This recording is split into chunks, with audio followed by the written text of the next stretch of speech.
Coba bawa saya duduk sendiri sambil mengangkat kaki, melihat dengan asyik ke kanan dan ke kiri.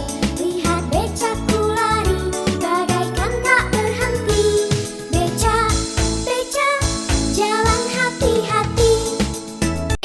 Tepuk tangan. Kalau kau suka hati, tepuk tangan.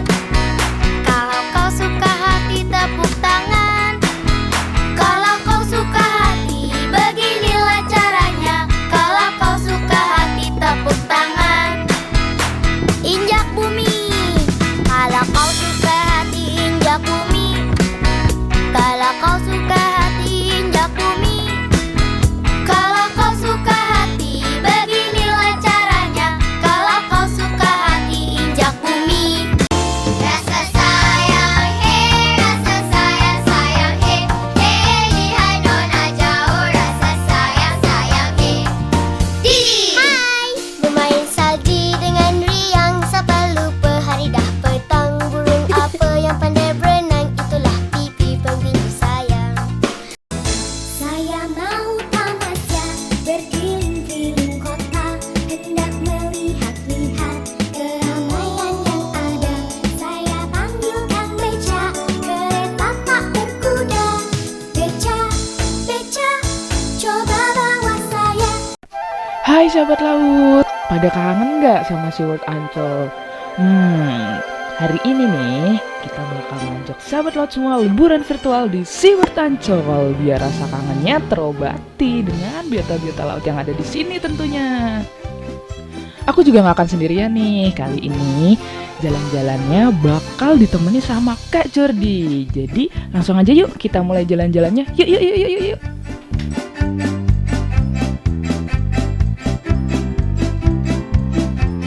Wah, baru masuk udah disambut sama Sharky dan juga Ray nih.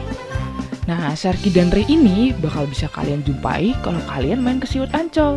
Jadi, kalau ketemu sama Sharky dan Ray, jangan lupa mereka disapa juga ya. Wah, akhirnya udah di dalam nih. Wow, keren banget sih ini di dalam. Ini kita bisa langsung lihat banyak biota-biota laut di sini. Mulai dari biota air tawar, terus kita bisa menjelajah nih ke akuarium Amazonia yang ikannya super duper gede. Terus habis ini nih kita bisa ngelihat ikan pari berenang dengan bebas, disambut dengan penyu yang super duper menggemaskan sahabat laut. Nah, lanjut. Nah, kalau yang ini nih, hal yang paling ditunggu-tunggu, yaitu melihat feeding show di main aquarium SeaWorld Ancol. Kita juga bisa ngelihat langsung nih teman-teman diver yang memberikan makan untuk banyak ribuan ikan di dalam sana. Duh, nggak kebayang sih kalau nyemplung ke dalam akuarium yang sebesar ini, yang ternyata kapasitas airnya tuh bisa sampai 5 juta liter. Terus bisa menampung ribuan ikan di dalamnya. Terus nih ya, di dalamnya itu macem-macem ikan ada di sini. Contohnya nih, ada ikan hiu buto, terus ada ikan kakap, ada ikan kue gerong ya, bukan goreng. Terus ikan hiu sirip hitam dan masih banyak lagi tentunya. Oh iya, ternyata nggak cuma ngasih makan aja loh, tapi para diver ini tuh juga saling berinteraksi gitu sama para biota laut yang ada di sana. Wih, ya kerap banget ya mereka. Yuk lanjut lagi, kita masuk ke dalam tunnel atau dengan nama lainnya adalah terowongan Antasena.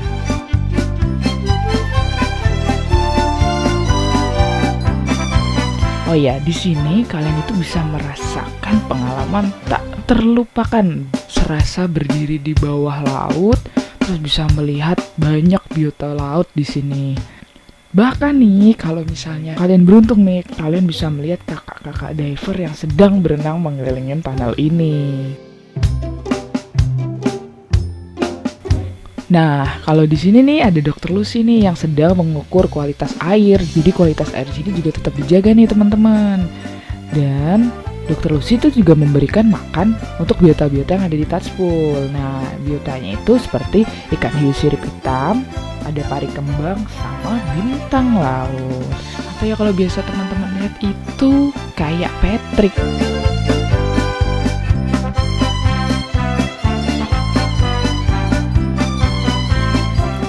Duh, kayaknya masih belum puas nih. Tapi aku sekarang diajak Kak Jordi nih untuk main-main ke akuarium belut laut ya tapi. Atau nama ilmiahnya itu moray eel. Aduh, ya ampun, unik banget sih mereka. Dan yang jelas nih bedanya belut laut ini sama belut-belut yang ada di sawah. Belut-belut ini hidupnya itu di air asin. Jadi ini beda ya teman-teman.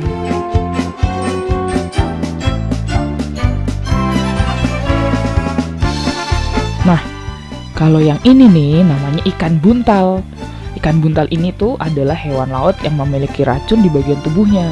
Jadi jika suatu saat atau suatu hari nanti sahabat laut ini mengkonsumsi ikan ini, tapi nggak tahu bagaimana cara mengolahnya, wah itu bahaya banget teman-teman, karena justru bisa menyebabkan kematian akibat dari reaksi si racun itu tadi.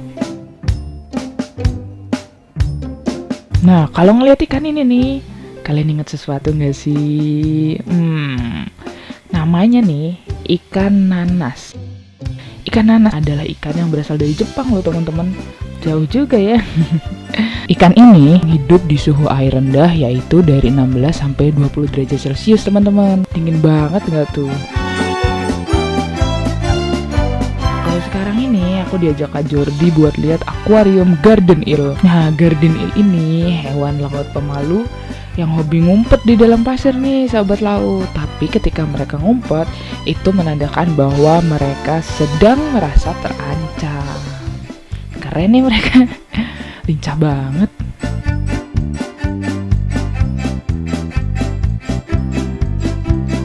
Untuk kali ini, aku ada di akuarium live coral.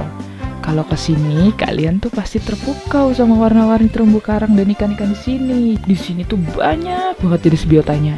Ada clownfish atau ikan nemo, dori, belut pita, dan anemon. Buat yang udah pernah nonton film Finding Nemo, aduh, pasti nggak asing lagi deh ngeliat ikan-ikan lucu ini.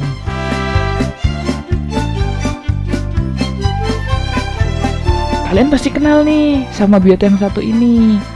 Yang biasa nonton SpongeBob, mana yo suaranya? Yaps, bener, ubur-ubur moon jellyfish adalah jenis ubur-ubur yang berhasil dikembangbiakan di lab jellyfish di SeaWorld Ancol itu sendiri, dimana itu merupakan pertama di Indonesia. Wow, keren ya.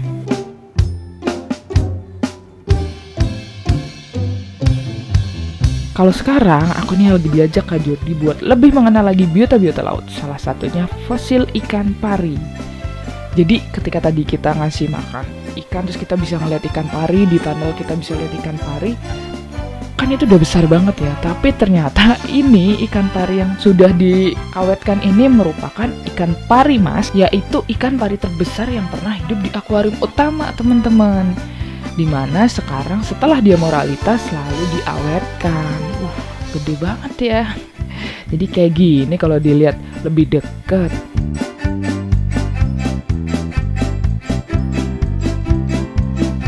Yeay, akhirnya aku bisa nonton show feeding shark langsung. Wah, coba dilihat. Penyelamnya berani banget ya. Aduh, dia harus menyelam, terus dia harus berinteraksi dengan para ikan-ikan hiu. Wah, aman gak ya? Tapi tenang, penyelam-penyelam ini sudah menggunakan baju khusus yaitu shark suit, dimana baju itu terbuat dari bahan stainless. Nah, beratnya itu kurang lebih 15 kg loh sahabat laut. Wow, berat juga ya. Baju ini tuh memang dirancang untuk meminimalisir akibat dari serangan dan gigitan ikan hiu teman-teman. Oh iya, kira-kira apa aja sih ikan hiu yang ada di dalam situ? Nah, ikan hiu di situ tuh ada ikan hiu kepala martil tuh ya kan? Ikan hiu sirip hitam ya, tadi yang di touchball yang kecil ya, ini yang besar nih. Terus ada juga ikan hiu perawat raksasa. Wah, sesuai namanya memang raksasa ikan-ikan hiu di sini, dan shark ray.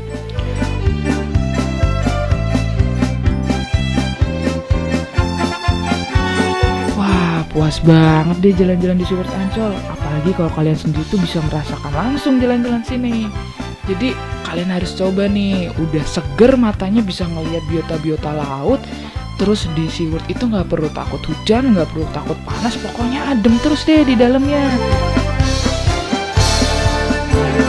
Jadi sampai bertemu di SeaWorld Ancol ya. Dah.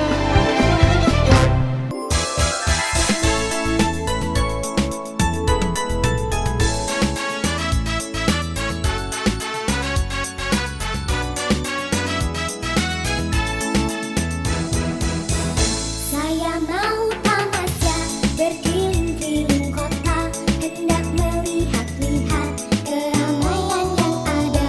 Saya panggil Kang Beca, kereta tak berkuda. Beca, beca, coba bawa saya. Saya duduk sendiri sambil mengangkat kaki, melihat dengan asyik ke kanan dan ke kiri. Lihat becaku lari bagaikan tak berhenti. Beca, beca, jalan hati-hati. Tepuk tangan. Kalau kau suka hati, tepuk tangan. Kalau kau suka hati, tepuk tangan.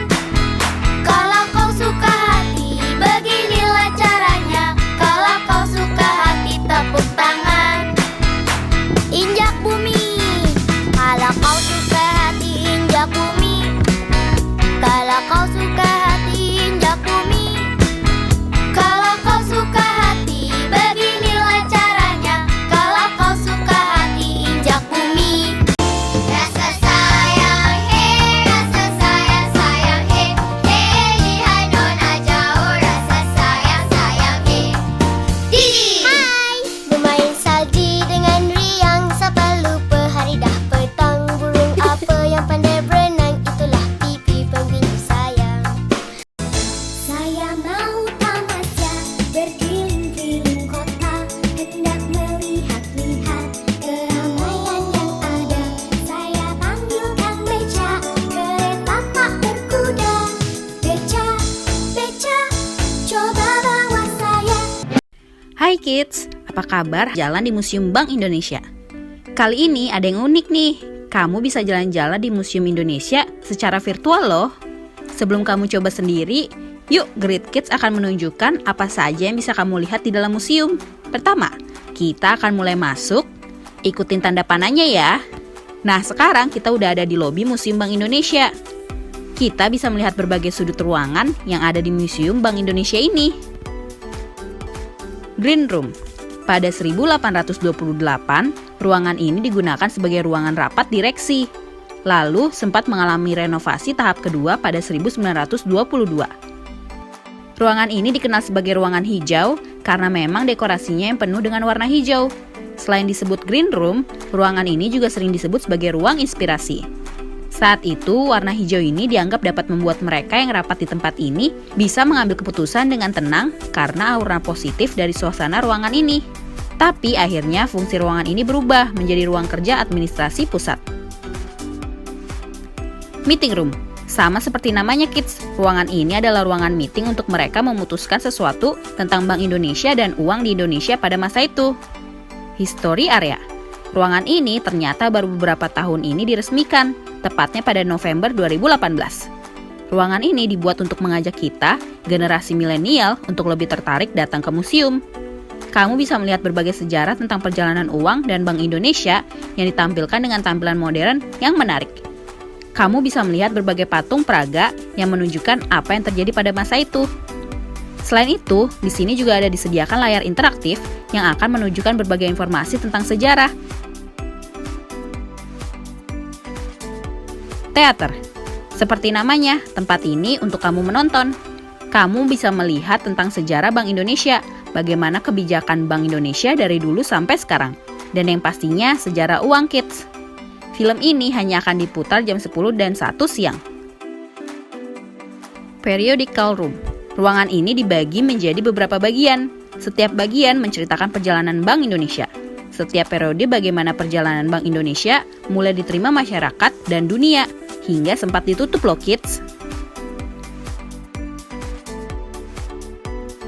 Ruang Gubernur. Seperti namanya, ruangan ini untuk gubernur tempati.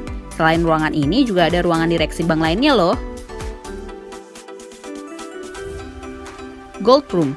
Dari namanya, kamu pasti sudah tahu ya. Yeps, ini adalah ruangan khusus menyimpan emas-emas yang beredar pada masanya. Dulu emas-emas batangan ini digunakan sebagai jaminan uang yang beredar di masyarakat. Numismatic Room. Nah, tempat ini menjadi salah satu tempat utama museum ini dan cocok untuk kamu yang ingin menjadi kolektor uang lama. Kamu bisa melihat jenis-jenis uang yang unik hingga kapan pembuatannya. Di ruangan ini, kamu bisa melihat berbagai jenis uang dari zaman kerajaan sampai sekarang. Mulai dari uang logam, uang emas, sampai kertas. Nggak cuma dari Indonesia loh, kamu juga bisa melihat berbagai mata uang dari berbagai negara. Original Books Room. Di sini kamu akan melihat berbagai buku bersejarah yang menuliskan berbagai sejarah Bank Indonesia dengan sebenarnya. Dengan kata lain, buku ini menjadi sumber informasi utama tentang sejarah Bank Indonesia. Money Production and Distribution. Nah, di ruangan ini kamu akan melihat bagaimana proses uang dari diproduksi sampai diterima oleh masyarakat luas. Nah, kids, itu dia perjalanan ke Museum Bank Indonesia secara virtual.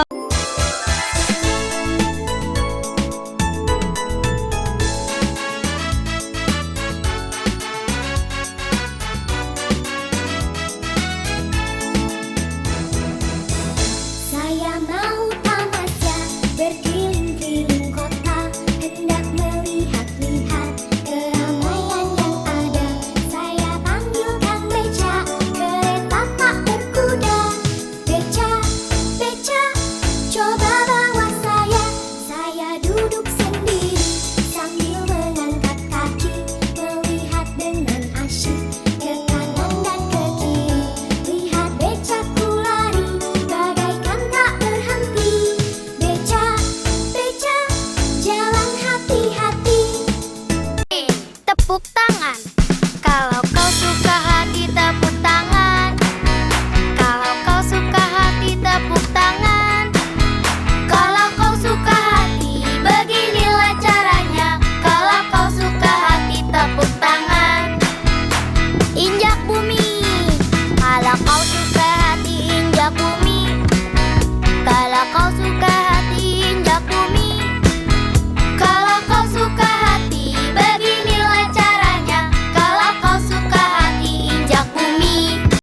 Rasa sayang, rasa sayang, sayang, lihat nona jauh. Rasa sayang, sayang, Hai, bermain salji dengan riang. Siapa lupa hari dah petang. Burung apa yang pandai berenang, itulah pipi pengguna sayang. Saya mau tamasya berkeliling-keliling kota, hendak melihat-lihat keramaian yang ada. Saya panggil Kang Beca, kereta tak berkuda. Beca, beca, coba bawa saya.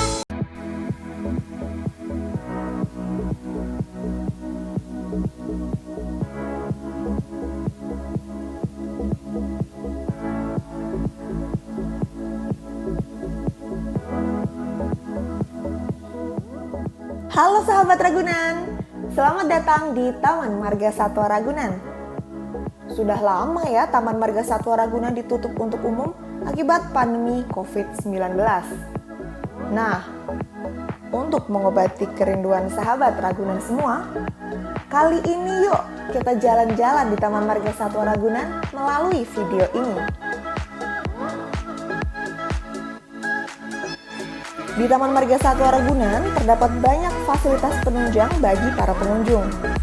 Di antaranya ada Taman Satwa Anak dan Pusat Primata Smutser.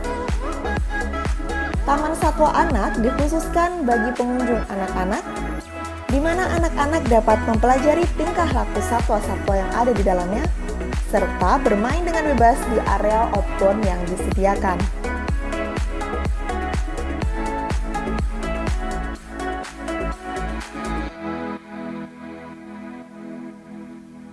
Sedangkan di Pusat Primata Smutser, sahabat Ragunan bisa melihat tingkah laku berbagai jenis primata. Mulai dari primata asli Indonesia seperti orang utan, siamang, owa, dan lutung, hingga primata yang berasal dari mancanegara seperti gorila dan simpanse.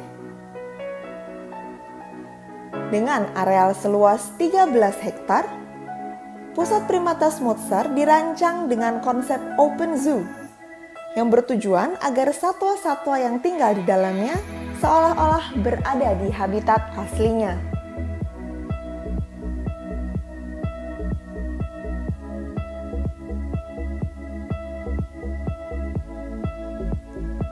Taman Marga Satwa Ragunan sendiri memiliki beberapa pintu masuk, yaitu pintu utara, pintu barat, dan juga pintu timur. Jika sahabat Ragunan masuk ke Taman Marga Satwa Ragunan melalui pintu utara, sahabat Ragunan pasti akan disambut oleh sekelompok burung pelikan yang menempati areal Taman Pelikan.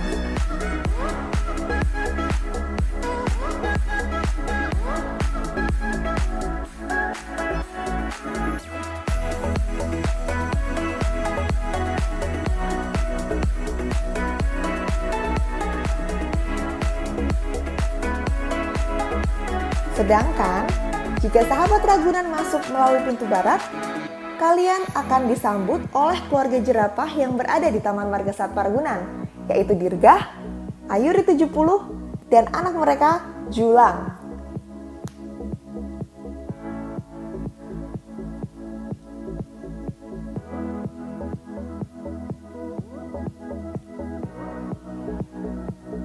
Taman Marga Satwa Ragunan sendiri merupakan salah satu destinasi primadona di ibu kota Jakarta ini.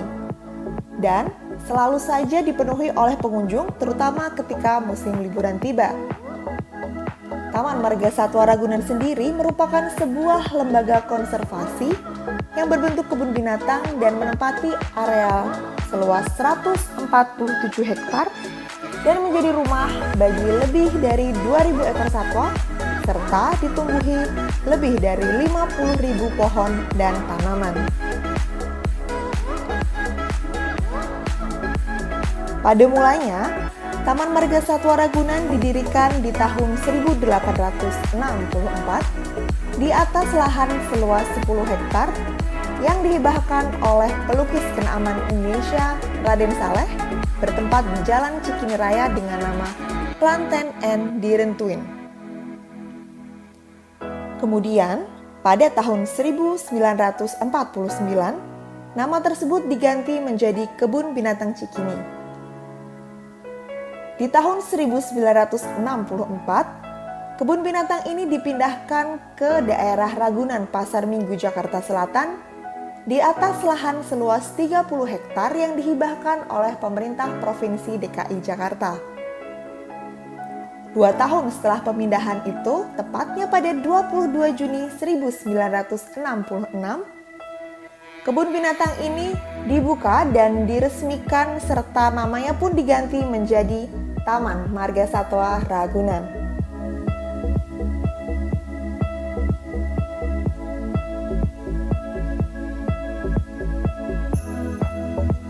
Taman Marga Satwa Ragunan memiliki koleksi lebih dari 200 jenis satwa dengan jumlah lebih dari 2.000 ekor. Sahabat Ragunan bisa melihat berbagai macam satwa yang ada di sini. Sebagai contoh, untuk satwa karnivora, sahabat Ragunan bisa melihat harimau, singa, hingga macan tutul. Untuk hewan herbivora, terdapat banyak jenis rusa seperti rusa totol, rusa timur, rusa bawean, kijang mas, hingga gajah yang bisa sahabat Ragunan amati.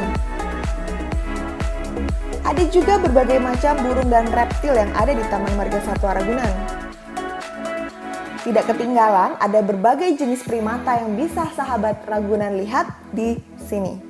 Di antaranya ada siamang yang berwarna hitam dan suka bergelantungan, orangutan yang merupakan satwa endemik Indonesia, gorila yang asalnya dari Afrika, dan juga terdapat banyak jenis lainnya. Tidak ketinggalan, ada juga berbagai macam burung dan reptil yang ada di sini. Pengelola Taman Marga Satwa Ragunan selalu memastikan bahwa satwa-satwa yang ada di sini selalu terjamin kesejahteraannya.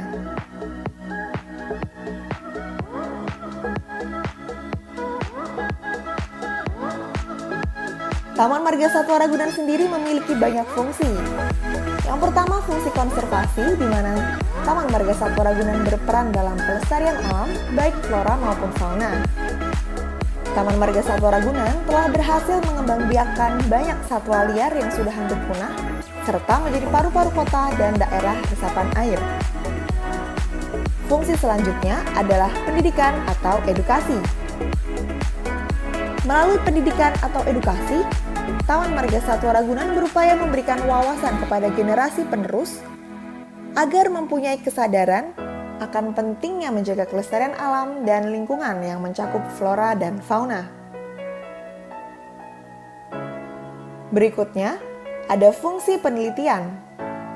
Sebagai salah satu kebun binatang tertua di Indonesia, Taman Marga Satwa Ragunan juga menjadi salah satu pusat penelitian satwa-satwa langka yang ada di Indonesia. Para peneliti, mahasiswa maupun pelajar, baik dari dalam maupun luar negeri telah banyak melakukan observasi tentang berbagai hal seperti perilaku satwa, reproduksi, serta pakan, dan masih banyak lainnya. Lalu, ada juga fungsi rekreasi alam.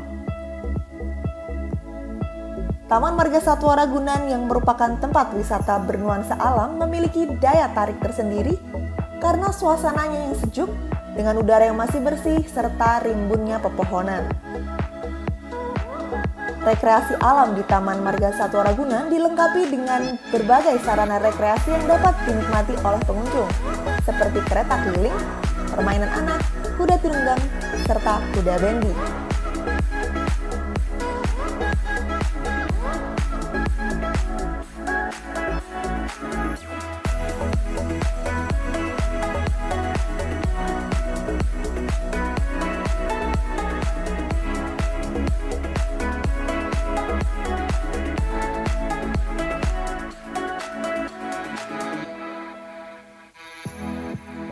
Oke sahabat Ragunan, demikian perjalanan singkat kita di Taman Marga Satwa Ragunan.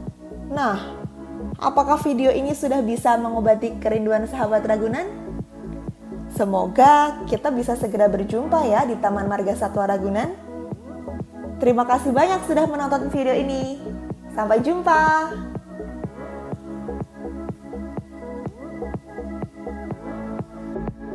Salam lestari, sejahtera satwaku, bersih, indah dan nyaman Ragunanku, suasana mengagumkan.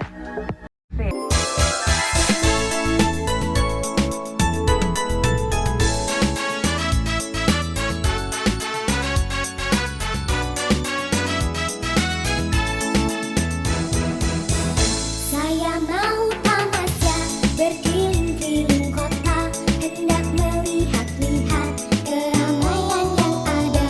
Saya panggil Kang Beca, kereta tak berkuda. Beca, beca, coba bawa saya duduk sendiri sambil mengangkat kaki, melihat dengan asyik ke kanan dan ke kiri. Lihat becaku lari bagaikan tak berhenti. Beca, beca, jalan hati-hati. Tepuk tangan. Kalau kau suka hati, tepuk tangan. Kalau kau suka hati, tepuk tangan. Kalau kau suka hati, beginilah caranya. Kalau kau suka hati, tepuk tangan. Injak bumi. Kalau kau suka hati, injak bumi. Kalau kau suka hati, injak bumi. Kalau kau suka hati, beginilah caranya. Kalau kau suka hati, injak bumi. Rasa sayang, rasa sayang, sayang, lihat nona jauh. Rasa sayang, sayang, Didi. Hai, bermain salji dengan riang, sampai lupa hari dah petang. Burung apa yang pandai berenang, itulah pipi pembina sayang. Saya mau tamasya berkeliling-keliling kota, hendak melihat-lihat keramaian yang ada. Saya panggil Kang Beca, kereta tak berkuda. Beca, beca, coba bawa saya. Dalam keadaan darurat, garis lantai akan memandu Anda ke pintu keluar. In the event of an emergency, Street Son of Lord will guide you.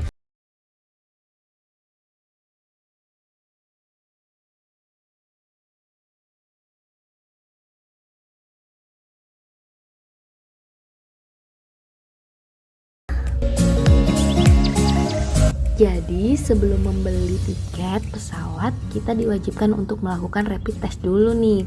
Bisa langsung di bandara, klinik-klinik kesehatan, rumah sakit, puskesmas, dan lain-lain. Setelah hasilnya non-reaktif, kita akan diberikan surat keterangan. Inilah yang nantinya ditunjukkan untuk bisa masuk ke pintu keberangkatan. Kemudian kita diwajibkan untuk mengisi form di aplikasi eHak Indonesia. Bagi yang tidak punya aplikasi, bisa juga mengisi form langsung berwarna kuning yang sudah disediakan di bandara.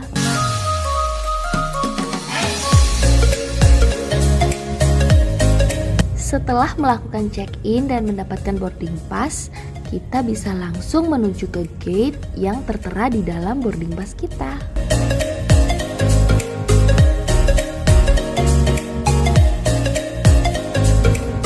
Oh iya, tadi lupa bilang kalau selama di bandara kita diwajibkan untuk selalu memakai masker ya.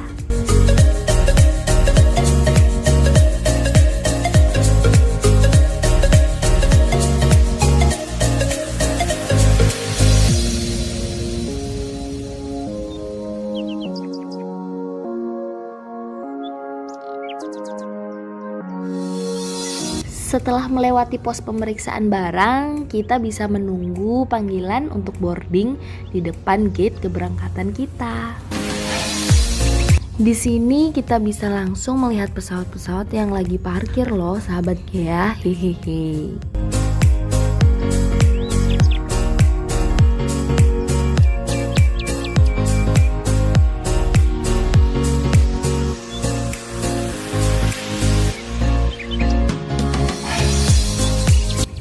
Setelah pesawat ready, kita akan segera dipanggil untuk boarding.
Saatnya persiapan untuk take off nih.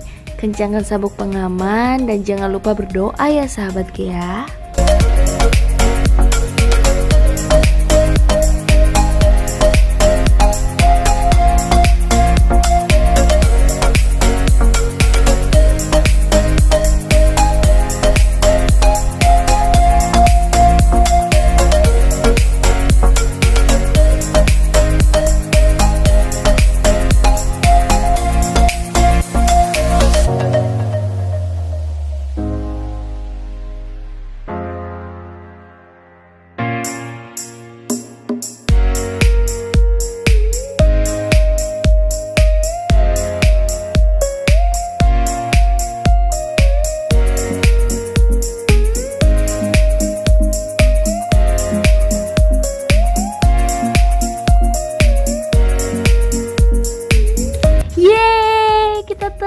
Sahabat Gea.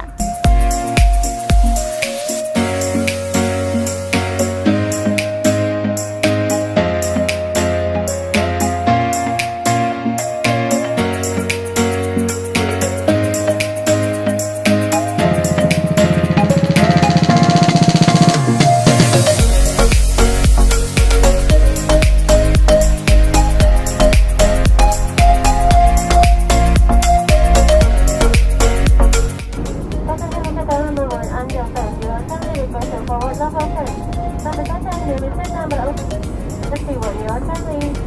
Request to use umbrella material dan kualitas untuk bertetangan. Festival Ion Festival.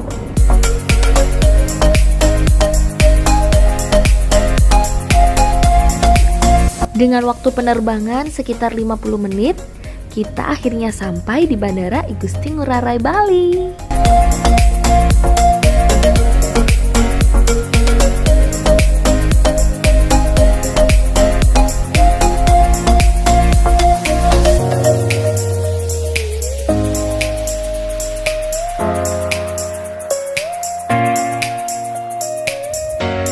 Form e-hak yang sudah kita isi tadi akan mendapatkan barcode yang nantinya akan ditunjukkan di masing-masing bandara ketibaan.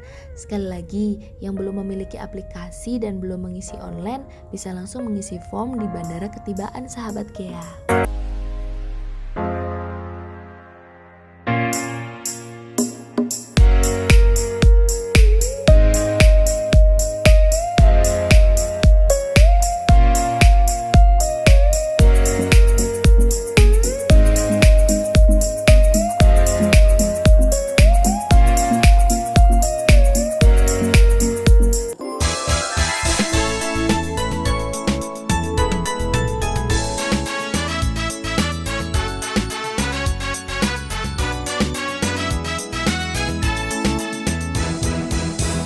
Saya mau tamasya berkeliling-keliling kota, hendak melihat-lihat keramaian yang ada.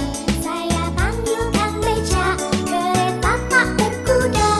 Beca, beca, coba bawa saya duduk sendiri sambil mengangkat kaki, melihat dengan asyik ke kanan dan ke kiri. Lihat becaku lari bagaikan tak berhenti. Beca, beca, jalan hati-hati. Tepuk tangan. Kalau kau suka hati, tepuk tangan. Kalau kau suka hati, tepuk tangan. Kalau kau suka hati, beginilah caranya. Kalau kau suka hati, tepuk tangan. Injak bumi. Kalau kau suka hati, injak bumi. Kalau kau suka hati, injak bumi. Kalau kau suka hati, beginilah caranya. Kalau kau suka hati, injak bumi. Rasa sayang, rasa sayang, sayang, lihat nona jauh. Rasa sayang, sayang, Hai, bermain salji dengan riang. Siapa lupa hari dah petang. Burung apa yang pandai berenang, itulah pipi pengguna sayang. Saya mau tamasya berkeliling-keliling kota, hendak melihat-lihat keramaian yang ada. Saya panggilkan beca, kereta tak berkuda. Beca, beca, coba bawa saya. Yup, Bali Safari and Marine Park. Yuk kita lihat bersama-sama apa saja yang ada di sini. Nah, yang ini adalah anoa dataran rendah. Anoa adalah jenis kerbau terkecil di dunia. Seperti babi rusa, mereka adalah satwa terkecil di Pulau Sulawesi.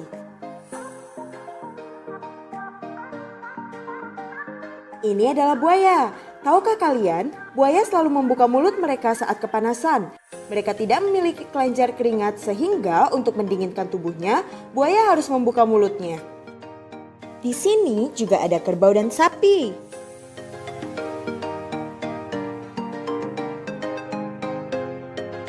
Ada orang utan, angsa,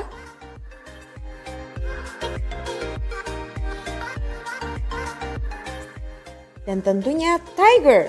Roar. Mereka adalah harimau. Di alam liar, mereka bisa hidup selama kurang lebih 15 tahun loh. Rusa. Rusa yang memiliki tanduk hanyalah rusa jantan ya, sedangkan yang betina tidak memiliki tanduk. Yang ini adalah beruang madu. Beruang madu ini sangat lincah memanjat pohon karena postur tubuhnya lunak dan mereka adalah omnivora atau pemakan segalanya. Nah, yang ini adalah kuda Nil. Mereka suka berendam agar suhu tubuh mereka tetap dingin. Mereka juga bisa menahan nafas di dalam air selama 3 menit. Walaupun terlihat lucu, kalian harus tetap berhati-hati dengan kuda Nil karena kuda Nil adalah satwa yang sangat berbahaya dan sangat agresif. Hyena, walaupun terlihat seperti anjing, binatang ini merupakan binatang yang paling ditakuti dengan suaranya yang mengerikan. Selain itu, hyena merupakan binatang yang suka merebut hasil buruan binatang lainnya. Burung unta atau ostrich, bukan unta ya.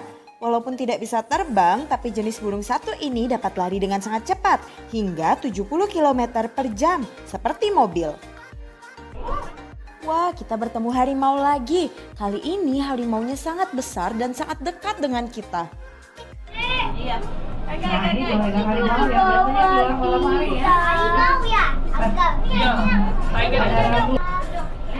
Jadi biasanya Rafli dan Cikar akan naik ke atas batu dan nanti naik ke atas pen. Ya? Tuh. Hai, bilang pede, hai. Bangun ya. Jerapah, binatang yang sangat tinggi ini memiliki leher yang panjang. Panjang lehernya saja kira-kira 2-3 meter. Tidak hanya kaki dan lehernya, lidah jerapah juga sangat panjang. Lidah jerapah bisa mencapai 45 cm. Binatang yang satu ini memiliki pola garis belang-belang berwarna hitam putih pada badannya. Yap, dia adalah zebra. Ternyata belang-belang di tubuhnya ini ada fungsinya loh. Pola hitam putih di tubuh zebra berfungsi untuk mengatur suhu, berkamuflase, dan juga untuk mengenali sesama zebra.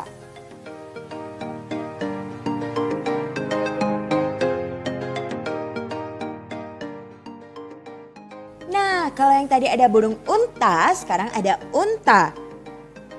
Bisa kita lihat si unta ini lagi makan jagung dan wortel. Unta-unta di sini semuanya berasal dari Australia dan Arab Saudi. Yang sedang berteduh di batu ini adalah monyet dukun. Wah, namanya seram ya. Monyet ini adalah monyet yang paling besar di Afrika.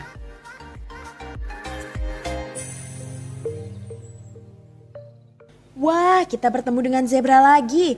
Tapi zebra yang ini berbeda loh dengan zebra yang tadi. Mereka lebih kecil dan juga memiliki warna agak kecoklatan. Warna kecoklatan yang ada di tubuh mereka ini membuat mereka terlihat seperti kotor.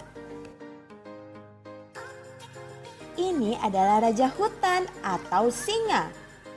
Mereka ini termasuk jenis kucing loh, kucing yang sangat besar. Nah, sekarang yuk bersama-sama kita menonton Tiger Show.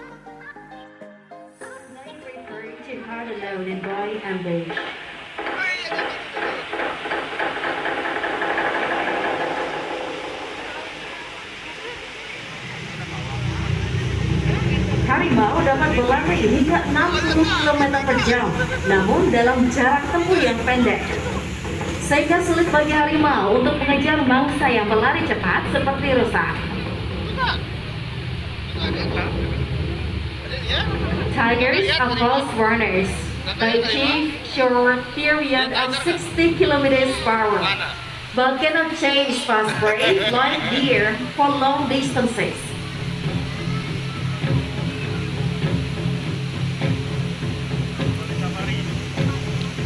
Kaki belakang harimau lebih panjang dibandingkan kaki depannya.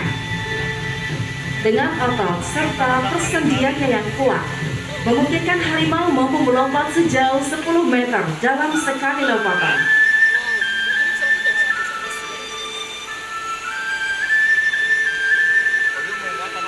Tiger's hind legs are longer than its front, which allows them to jump powerfully.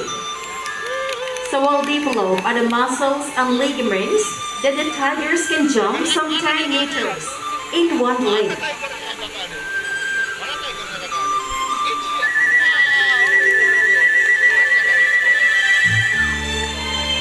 Harimau biasanya berburu pada sore hingga malam hari, dan mangsa harimau bervariasi mulai dari babi hutan, rusa hingga primata.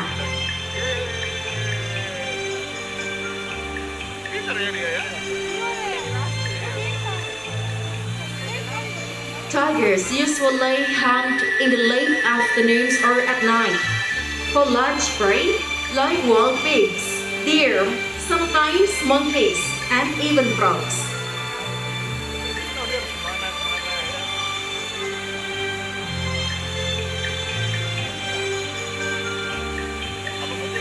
After the tiger has eaten, they rest a few days because tigers only have to hunt about once a week. Memiliki belang hitam yang membantu mereka berkamuflase di alam liar.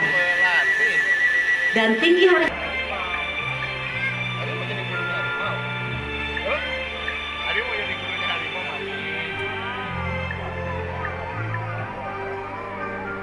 Well, everyone, do you know that the tigers can climb tree? Sejak kecil, anak harimau sudah biasa memanjat pohon. Bahkan mereka juga belajar berburu primata. Cagar melengkung pada kucing besar memudahkan harimau membawa mangsanya dan memanjat pohon dengan posisi kepala di depan. Akan tetapi, harimau akan mengalami kesulitan saat menuruni pohon. Oleh karena itu, harimau lebih memilih merangkak mundur atau melompat langsung dari pohon.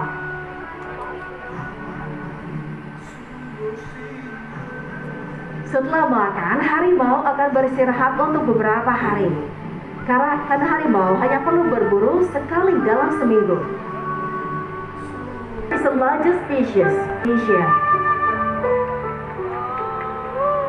The tiger's habitat is generally in lush tropical jungle, but they have also adapted to a variety of environments, including wide rivers.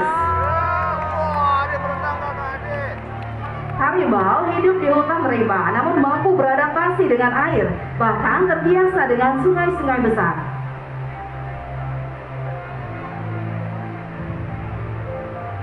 Jika dibandingkan dengan kucing besar lainnya, harimau adalah perenang handal. Harimau tercatat mampu berenang sejauh 29 km. Dan dengan kemampuan berenangnya, harimau diperkirakan berenang dari Jawa ke Bali, melewati Selat Bali yang lebarnya hanya 2,4 km.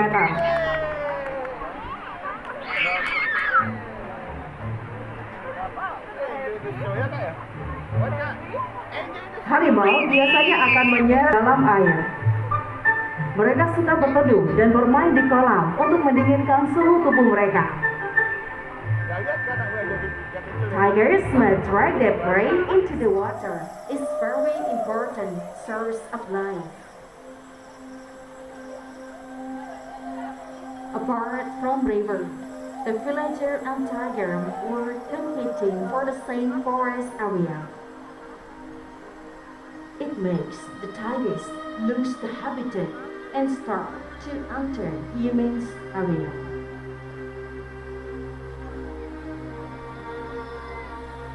Penduduk desa menetap di dekat sungai, karena air adalah sumber kehidupan yang sangat penting. Disinilah penduduk desa dan harimau berlomba untuk mendapatkan wilayah hutan yang sama. Inilah yang menyebabkan harimau kehilangan habitatnya dan mulai memasuki wilayah penduduk.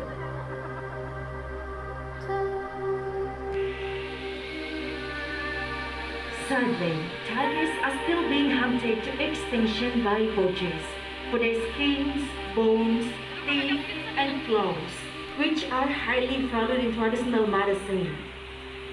Most importantly, studies have shown that there is no scientific evidence that the tiger's parts are an effective remedy.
bagi alam.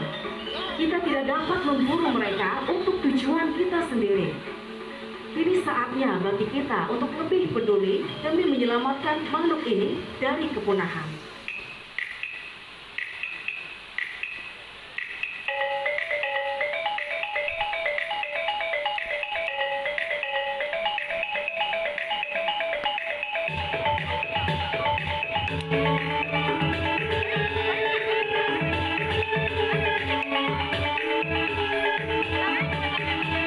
Begitulah keyakinan penduduk desa terhadap kekuatan dan kesaktian Dewi Durga.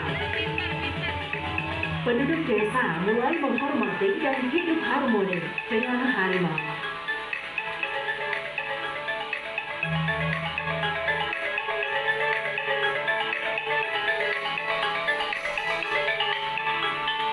By announced, it was the Barong Macan.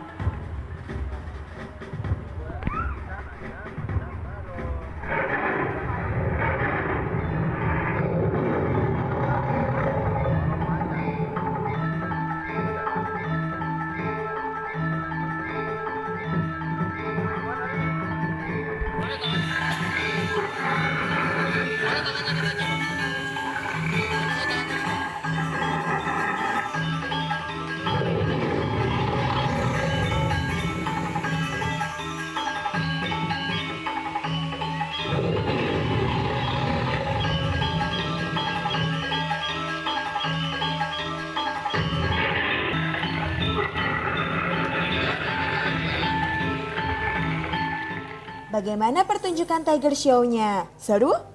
Di sini selain Tiger Show, kita juga bisa menonton Elephant Show. Apa itu elephant?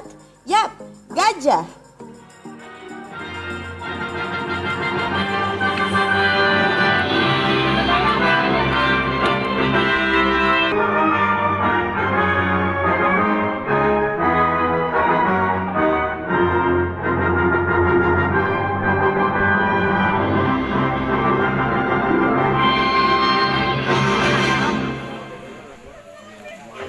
Pada awalnya, kehidupan di hutan sangat banyak.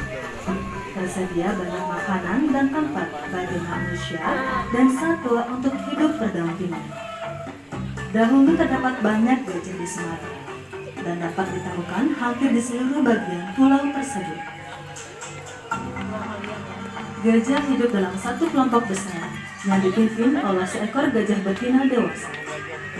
Gajah Sumatera adalah satwa herbivora yang membutuhkan sekitar 200 kg makanan, termasuk rumput, bambu, kacang, dan buah.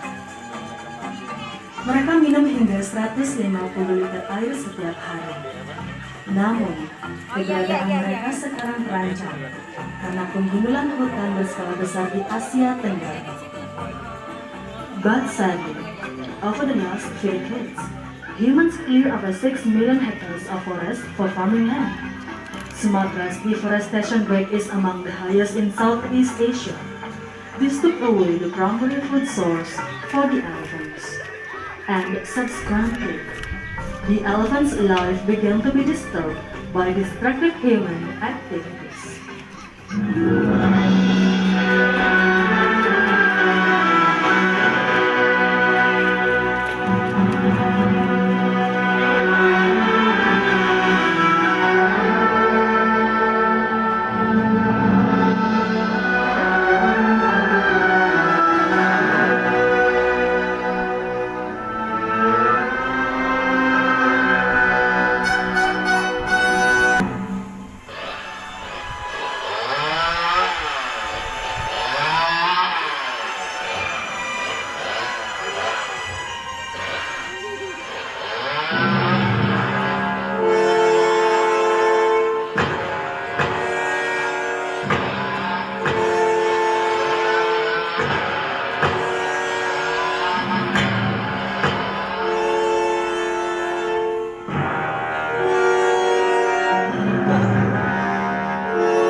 That was the beginning of the conflict between wild elephants and humans in Sumatra.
Both humans and animals need to eat. And even now, people are trying to live in areas where the conflict between wild elephants and humans take place.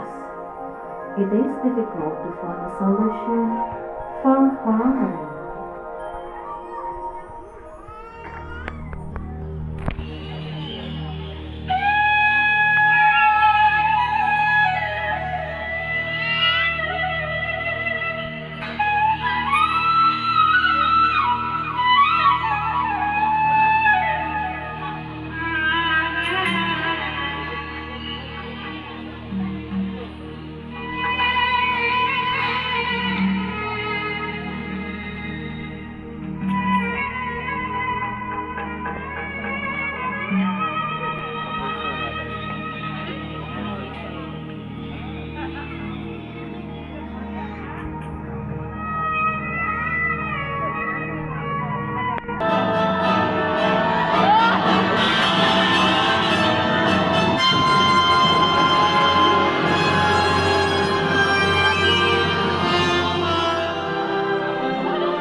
Should we let this conflict continue without doing anything? It's time for us to be aware and care about the elephant conservation, so they can be conserved and still exist for the next young generation. To overcome the conflict, Taman Safari Indonesia, supported by the government, have opened an elephant education and conservation center that is located in Waikambas, Riau, and Aceh in Indonesia. Hopefully, such action inspire change and protection of wildlife, because wildlife everywhere need us to protect the forest habitat that is home to many creatures, great and small. The Sumatran elephants are located solely in Sumatra in Indonesia and have a history that goes back many centuries. They have been used in forestry for hundreds of years and also for ceremonial purposes. To understand a little more about the characteristics of the Sumatran elephants, please make welcome onto the stage our beautiful Della. Allow the keeper, Jody, please big applause.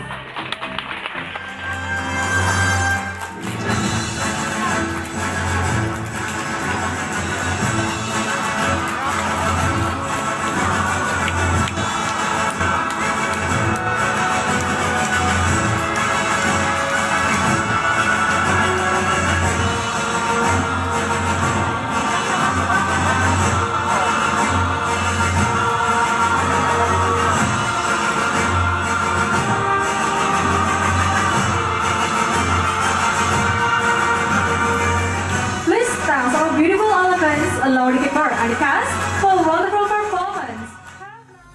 Wah, gajah-gajahnya sangat pintar ya berakting. Tapi tidak hanya gajah-gajahnya yang pintar berakting. Di sini kita juga dapat menonton animal show. Binatang-binatang yang ada di animal show ini sangat pintar berakting di depan para penonton. Now please welcome Satria or Magnificent Red Hornbill.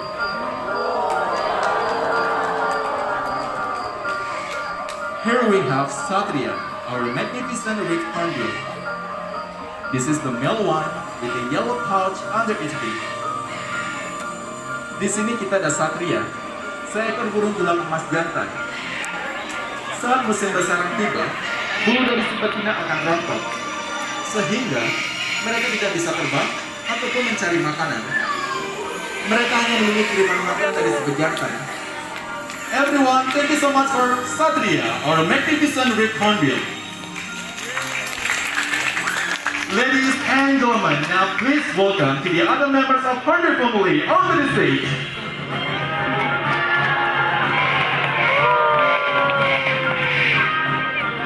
And out there, as you can see, here you can see the differences between the male and the female. While the male with a yellow pouch under its beak and the female with a blue pouch under its beak. Bisa melihat perbedaannya, burung julang emas jantan memiliki kantong leher berwarna kuning, sedangkan yang betina memiliki kantong leher berwarna biru. And now, let's see how this beautiful bird catch the fruit in the air by the long beak. Look at this. Catch it, nice. Selain memakan buah-buahan, burung julang emas dapat mencari sumber makanan lain seperti serangga yang dapat ditemukan di sekitaran pohon. Paruh yang panjang dan juga kuat digunakan untuk melubangi pohon. Mereka akan membuat sarang di dalam pohon dan melumurnya dengan menggunakan lumpur dengan sedikit celah untuk memberi makan anak mereka. Dan ketika anak mereka sudah tumbuh dewasa, mereka akan menghancurkannya dan terbang bebas. Burung julang emas sangat disakrakan di Kalimantan karena mereka sangat dipercaya dapat mengirimkan pesan dari arwah nenek moyang mereka, dan mereka juga simbol dari kebanggaan. Ladies and gentlemen, there was a beautiful performance by our Hunter family. Please big applause.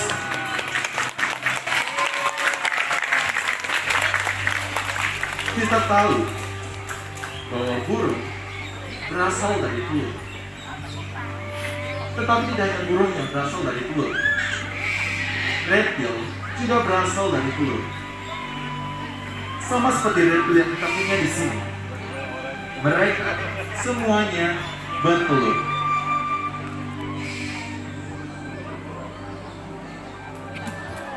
Di sini kita ada telur burung unta yang digunakan sebagai contoh. Masa pengeraman ular berlangsung selama 1 hingga 3 bulan. Dan ketika anak mereka sudah siap untuk menetas, mereka akan membuat celah dengan menggunakan giginya dan keluar seperti ini. Ladies and gentlemen, here we have Jack, our corn snake. Corn snake can be found in southeastern and central of America. It called corn snake because it usually can be found at the cornfield. Di sini kita ada Jack, seekor ular jagung yang berasal dari Amerika. Dinamakan ular jagung karena mereka biasa ditemukan di perkebunan jagung. And in contrast to the corn snake, here we also have special guest for you today. Now please welcome Marcel, our beautiful python, onto the stage.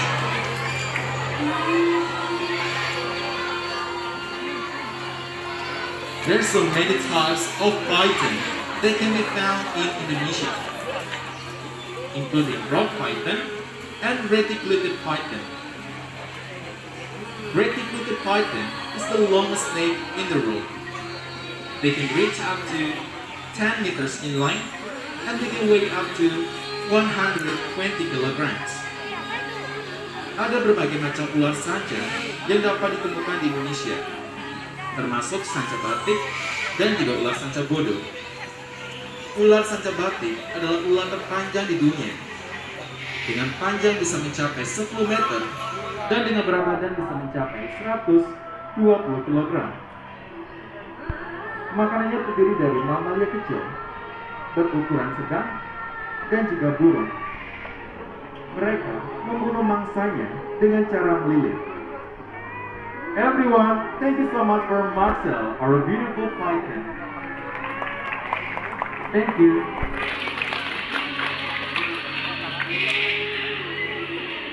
Indonesian rainforest is the home to many endangered animals.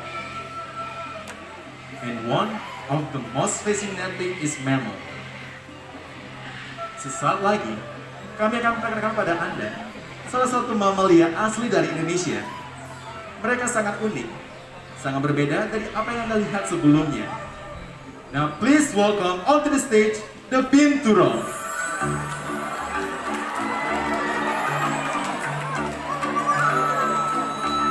The Binturo, they're also known as the Asian bear cat. But in fact, they are neither a bear nor a cat. Actually, they are the largest sea crab in the world. That the size of fully prehensile tail, just like an extra arm, to climbing through the treetops.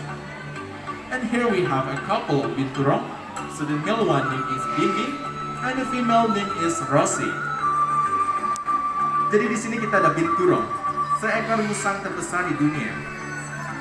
Mereka memiliki ekor yang sangat kuat dan juga panjang, yang berguna untuk membantu mereka naik ke atas pohon. Dan di sini kami ada sepasang, yang jantan namanya Bingbing, dan yang betina namanya Rosie. Binturong mereka tergolong satwa karnivora, tetapi mereka juga senang memakan buah-buahan seperti pepaya dan juga pisang. Mereka sangat berperan penting dalam ekosistem, karena mereka dapat membantu menyebarkan benih dari biji-bijian yang mereka makan. Namun sayang, karena kerusakan hutan dan perburuan liar, kini habitat mereka terancam punah. Ladies and gentlemen, that concludes the world of a wonderful animal. And now we would like to invite the animal along with the keeper to come back onto the stage of farewell. Here we have the gorgeous binturong and the magnificent red-hornbill, and lastly our beautiful python onto the stage.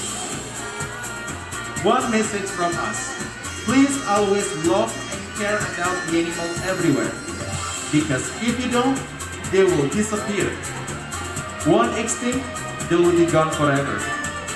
Satu pesan dari kami untuk selalu mencintai dan menjaga satwa agar terhindar dari kepunahan. Karena sekali mereka punah, tidak akan ada lagi selamanya. And before you go, please give thanks to our keeper for a wonderful care of our animals, your family. Thank you for visiting us. Have a great holiday. See you next time. Oke, segitu dulu ya untuk jalan-jalan kali ini. Terima kasih sudah menonton dan mengikuti virtual tour ini.